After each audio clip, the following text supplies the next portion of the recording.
Does Frank Turek have the slightest idea what truth is, or is he just playing along for the sake of a paying audience? Let's look at that next.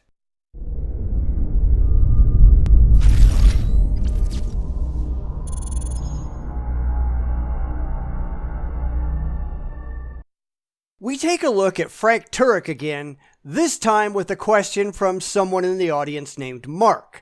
Now, the beginning of the video has Mark screwing around with the microphone for a while, so I'm going to cut all that out, but if you're really interested, the link to the original video is in the description. But Frank Turek is a religious shyster playing to a religious audience who are completely uncritical of his religious claims. So let's see, once again, why Frank Turek is an awful apologist, and why, as with so many of them, I wouldn't trust him farther than I could throw him. Yeah, so I think my struggle a lot of times is you can go through the logic as you've very eloquently demonstrated, and you can it's really undeniable when it comes down to it.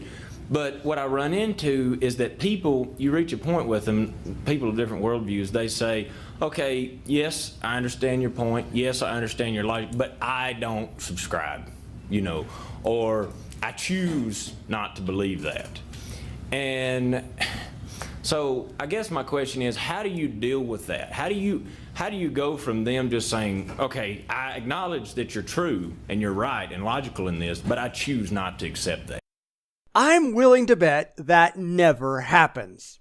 Ever. Because for someone to acknowledge that your arguments are correct, that your claims are true, and then purposely refusing to accept them, that's not just cognitive dissonance, that's intellectual dishonesty. And really, I don't think it's possible for someone to have a belief that they know as an undisputed fact is false, because beliefs are not beholden to the will. You can't tell yourself to believe something and magically believe it. Try telling yourself that you believe in unicorns. See how that goes. And you also can't dissuade yourself from believing something that you are convinced is true. Try disbelieving in gravity. Go ahead. So the question is terrible from the start, but let's see how Frank goes even further off the mark. Well, everyone has the free will to assent or not to assent to what's out there. And God gives us the free will to do so. But here's a question I ask everybody who's not a Christian. If Christianity were true, would you become a Christian? And my answer is no. Now, it depends on what you mean by if Christianity is true. Well, which parts? According to which sect? Usually this is phrased somewhere along the lines of, if Jesus was real, would you worship him? Or if God was real, would you worship him? And that's still no. I would accept that Jesus or God were real, but whether or not I'd worship has to do with whether or not they deserved it, and simply existing, simply being powerful, that doesn't earn them that admiration. I ask that of atheists. If there's any atheists here tonight, I hope you come up and ask a question, because I'll ask you this question. I'm just giving you a warning up front, just so you can be ready for it. Just so you keep your mouth shut, because you don't want to be challenged. But had I been there, I would absolutely have taken his question, and I'd have given the answer I already did. Just because a proposition is true, and Frank has certainly never proven that, but even if it is, that doesn't require me to take on all of the ritual and spiritual behaviors associated with it. And if Frank can ask me a question, why can't I ask him one like, if Krishna was true, would you become a Hindu? Because I think we all know he wouldn't, for some of the same reasons that I wouldn't become a Christian. If Christianity were true, would you become a Christian? I've had atheists stand at that microphone, including last night. I asked the question, and sometimes atheists will say, no! Because becoming a Christian requires a lot of things that simple acceptance does not. This is something the religious clearly do not understand. There's a difference between accepting a proposition as factually correct, and again, Christianity hasn't been proven to be true, but for the sake of argument, we'll pretend. But even if it has, I can acknowledge that it is true without assenting to its ceremonies or practices. I wouldn't become a Christian if it were true. How's that reasonable? How's that rational? It's not. The problem isn't here, the problem's here. They don't want it to be true. We don't care if it's true or not. We care if all of the additional rigmarole that goes along with it is reasonable or rational or worthwhile. I can accept your premises and not your practices. It's funny how the religious never understand this. They don't want there to be a God because they want to be God of their own lives. And God gets in the way. Thank you for thinking for us, Frank. Whatever would we do without you and your religious stupidity? See, we're not on a truth quest, many of us. We're on a happiness quest. And we're going to believe whatever we think is going to make us happy. And that describes the religious, doesn't it? It's something that I describe all the time. The religious don't really care if what they believe is true. They don't want to test it. And they don't want to look at the evidence and take the most rationally defensible position because that just might get in the way of their emotional comfort. Instead, they believe what they believe because it makes them feel good, and anything that might interfere, well, they just reject that out of hand. One only has to look through my back catalog of videos to see this happening almost daily. And I think that Frank recognizes that on a certain level and is trying to turn it around on the opposition. Frank is a dishonest prick. And here's the problem. You can make yourself happy over the short term by doing a lot of stupid, fun things, but over the long term, it's a disaster. And everyone in here who's over 40 knows what I'm talking about it because many of us have tried it ourselves, right? Gee, that didn't work out. But it doesn't stop the delusional. There are graveyards out there that are filled with the dead kids of faith-healing lunatics who refuse to deal with reality because it gets in the way of their feelings. And we're not talking about one dead kid per family. We're talking about multiple dead kids dying over a long period of time, and the parents just don't care. It's God's will. No, it's your stupidity. That's why these people need to be put in prison and have their children taken away. So ask the question, if Christianity were true, would you become a Christian? If they hesitate or say no, you realize the problem isn't intellectual. The problem is volitional. It's not a problem of the head, it's a problem of the heart. In fact, for you Christians in here, let me just ask one question mark of the whole audience, if I can, for a second. For those who are Christians, just for the Christians, I want to ask you guys this question. I want you to think of somebody you know who's not a Christian, whom you'd like to be a Christian. Could be a friend, relative, whoever it is, right? Everyone got somebody? Okay, here's my question about the person you're thinking of right now. Is the person you're thinking of right now on a relentless pursuit of truth? They want to know if Christianity's true. Or are they apathetic or maybe even hostile? How many say the person I'm thinking of the person I'm thinking of is on a relentless pursuit of truth? How many? Me, and most rational atheists that I know. Because if Christianity could be shown to be true, really shown to be factually correct with objective evidence and all that, I'd accept that Christianity was true. No problem. Same with the existence of God.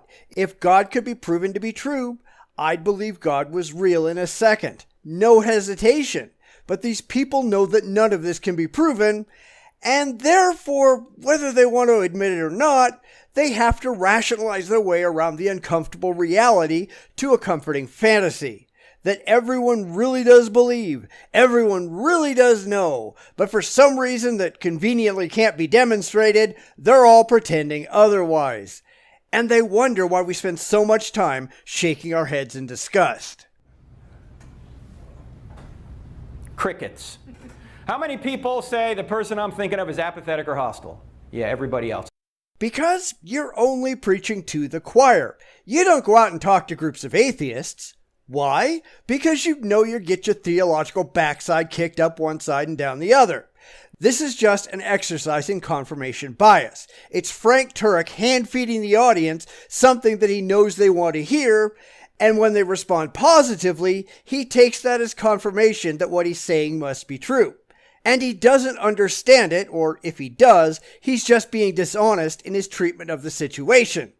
Anyone seeing anything else here? Because I'm sure not. It is the same everywhere I go. It's 100 to 0 or 99 to 1. Because you've packed your audience with people who will all vote your way. You've spent so much time in your echo chamber that you can't understand what goes on outside anymore. And that's why virtually all religious apologists operate this way. They say a lot of things against the opposition from the safety of their religious safe space, and they can say anything that they want. Now, it's funny that Frank says that he had this experience just last night, but that video doesn't show up on his website, does it? Because it probably never happened. But the people he's talking to tonight, well, they don't know that. They just lap it up because Frank is saying it. People don't want it to be true. So you've got to ask them that question and see where they go with it. It doesn't matter where they go with it. You've produced unrealistic expectations in your audience that all atheists will say no. But here's the question. What if they said yes? Then what? Because that would bring the whole conversation to a screeching halt, wouldn't it? If you ask Frank's question and the atheist said, yes, I would become a Christian, now why don't you prove to me that it's true? What's the Christian gonna do then? That would actually be pretty funny to watch. And then I guess your response to that would be, just pray and pray for them. their heart. Yeah, pray, love them, and maybe at some point, after you've planted enough seeds, and sometimes it's because some dramatic event occurs in their life, that your phone will ring and that person will be on the other end. Because you can't actually prove to anyone that what you believe is true. That is, at best, a theoretical thought experiment with no practical application. You've got nothing to present to the atheist who says, sure, I'd change my mind, prove it to me. And that's sad because even Frank knows he's holding an empty bag and pretending that he's got truth in there. All he can do is talk to himself and hope that someday something might happen that will bring the atheist emotionally to his side, because it sure won't happen intellectually. Why? Because when something goes wrong, they're not going to call their atheist friend who's going to say, this stuff happens. There's no rhyme or reason to it. They're going to call you. Why would they call you? You've got no answers. You just have emotionally comforting platitudes that don't actually do anything. But that's what religion is. Just meaningless claims that can't be intellectually supported, intended to make you feel good, but are just rationally hollow assertions that effectively mean nothing to anyone with half a clue. When the student's ready, the teacher will appear. Thank you. Thanks, Mark. Sure, thanks, Mark. Thanks once again for exposing Frank Turek as the intellectually vacant apologist that he is, because nothing he says will ring true to any atheist, just like it will sound completely valid to the dyed-in-the-wool religious zealot. And he knows it, which is why he, like most other apologists, operate exactly the way that they do. They aren't out there preaching to the non-religious. They aren't out there trying to convert the heathens. They're in a room with the already delusional, who they know will never disagree and will always pay their entrance fee up front. Because that's what this is all about. Money and influence and confirmation bias. Frank doesn't want to fight. He wants to convince the clueless in the audience that if he had a fight, he'd win. And unfortunately for Frank, he wouldn't. Not against any credible atheist, at least. He'd just get his ass handed to him, and he'd be a religious laughingstock, just like Ken Ham, just like Gary Habermas, just like Dinesh D'Souza. These people are absurd and get beaten easily because they've got nothing to bring to the table. And Frank here is really no different. He's debated atheists in the past, but I don't see him doing it that much now. He can't and he won't because his position is ridiculous and unsupportable, and he makes more money fleecing the gullible. But hey, that's what all this is about, isn't it?